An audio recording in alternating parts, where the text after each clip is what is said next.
ಯಾರು ಏನು ಹೇಳಿದರೂ ಏನೇ ಮಾಡಿದರೂ ಶಿಕ್ಷಕರೊಬ್ಬರು ಎಂದೂ ಕೋಪಿಸಿಕೊಳ್ತಿರಲಿಲ್ಲ.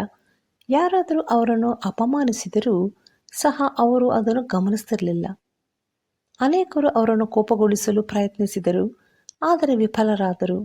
ಈ ಮನುಷ್ಯನಿಗೆ ಇಷ್ಟು ತಾಳ್ಮೆ ಎಲ್ಲಿಂದ ಬರುತ್ತದೆ ಎಂದು ಎಲ್ಲರೂ ಹೇಳ್ತಿದ್ರು. ಅವರಿಗಿರುವ ತಾಳ್ಮೆಯ ರಹಸ್ಯವನ್ನು ತಿಳಿದುಕೊಳ್ಳಲು ಒಬ್ಬ ವಿದ್ಯಾರ್ಥಿ ಬಯಸಿದನು.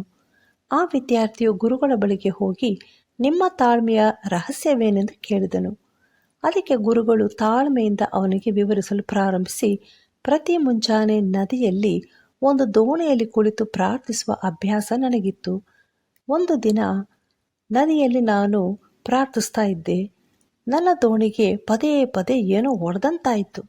ತಕ್ಷಣ ನಾನು ಪ್ರಾರ್ಥಿಸುವುದನ್ನು ಬಿಟ್ಟು ಆ ದೋಣಿಯಲ್ಲಿದ್ದವನಿಗೆ ಕೂಗಲು ಪ್ರಾರಂಭಿಸಿದೆ. ಆದರೆ ನಾನು ಗಮನಿಸಿ ನೋಡಿದಾಗ ಅದು ಗಾಳಿಯ ಕಾರಣದಿಂದಾಗಿ ನೀರಿನಲ್ಲಿ ತಾನಾಗಿಯೇ ತೇಲಿ ಬಂದಂತಹ ದೋಣಿಯಾಗಿತ್ತು. ಖಾಲಿಯಾದ ದೋಣಿಗೆ ನನ್ನ ಕೋಪವನ್ನು ತೋರಿಸುವುದು ಸರಿಯೋ?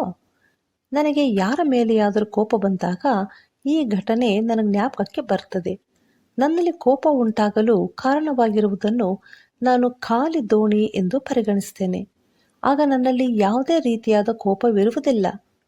ನಂತರ ಗುರುಗಳು ಕೋಪದ ಪ್ರಭಾವವನ್ನು 3 ಭಾಗಗಳಾಗಿ ವಿಂಗಡಿಸಿ ವಿವರಿಸಿದನು. ಕೋಪ ನಮ್ಮ ಮಾನಸಿಕ ಆರೋಗ್ಯ ಹಾಗೂ ದೇಹದ ಮೇಲೆ ಪರಿಣಾಮ ಬೀರುತ್ತದೆ. ನಾವು ಕೋಪಿಸಿಕೊಂಡು ನಮ್ಮ ಸಮಾಧಾನವನ್ನು ಯಾಕೆ ಹಾಳು ಮಾಡಿಕೊಳ್ಳಬೇಕು?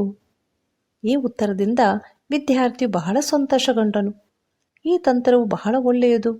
ನಮ್ಮನ್ನು ನೋಯಿಸುವ ಅಥವಾ ಕೋಪವನ್ನುಂಟು ಮಾಡುವ ಎಲ್ಲವನ್ನು ನಾವು ಖಾಲಿ ದೋಣಿಗೆ ಸಮ ಎಂದು ಎಣಿಸಬೇಕು. ಖಾಲಿ ದೋಣಿ ಎಂದರೇನು? ಬುದ್ಧಿಹೀನರು, ಅವಿವೇಕಿಗಳೇ ಈ ಖಾಲಿ ದೋಣಿಯಾಗಿರುತ್ತಾರೆ. ಈ ರೀತಿಯಾದ ಜನರಿಗೆ ಕೋಪ ತೋರಿಸುವುದರಲ್ಲಿ ಯಾವುದೇ ರೀತಿಯಾದ ಪ್ರಯೋಜನ ಇರುವುದಿಲ್ಲ. ನಾವು ತಾಳ್ಮೆ ಉಳ್ಳವರಾಗಿರಬೇಕು.